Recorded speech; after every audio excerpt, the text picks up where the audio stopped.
الحمدللہ رب العالمین والصلاة والسلام علی رسولہ الکریم اما بعد فاعوذ باللہ من الشیطان الرجیم بسم اللہ الرحمن الرحیم الصلاة والسلام علیک یا سیدی یا رسول اللہ وعلی آلک و اصحابک یا سیدی یا حبیب اللہ۔ ایک مرتبہ کا ذکر ہے کہ حضرت ابراہیم ادہم رحمۃ اللہ علیہ دریا کے کنارے پر بیٹھے اپنی گدڑی سی رہے تھے۔ چونکہ آپ ایک سلطنت کے بادشاہ تھے اور سب کچھ چھوڑ چھاڑ کر درویشانہ زندگی گزار رہے تھے، اچانک وہاں سے ایک وزیر کا گزر ہوا۔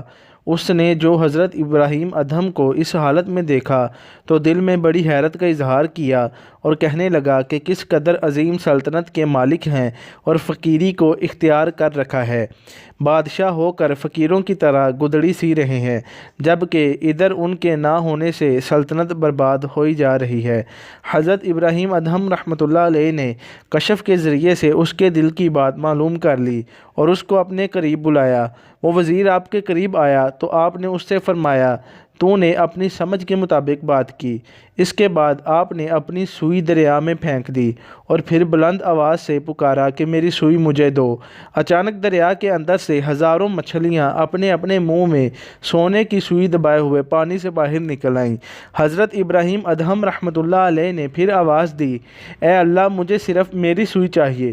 چنانچہ اسی وقت ایک دوسری مچھلی برآمد ہوئی جس کے منہ میں حضرت ابراہیم ادہم رحمۃ اللہ علیہ کی سوئی تھی۔ آپ نے سوئی اس مچھلی سے لے لی۔ اس کے بعد آپ نے اس وزیر کی طرف توجہ کرتے ہوئے فرمایا کہ یہ بادشاہی اچھی ہے یا وہ حقیر سلطنت کی بادشاہی؟ پھر خود ہی فرمایا، یقیناً یہ بادشاہی حقیقی بادشاہی ہے اور سب سے اچھی ہے۔ یہ سن کر اور دیکھ کر وزیر نے معذرت کی اور اپنی راہ پر چل دیا۔ وآخر دعوانا ان الحمد للہ رب العالمین۔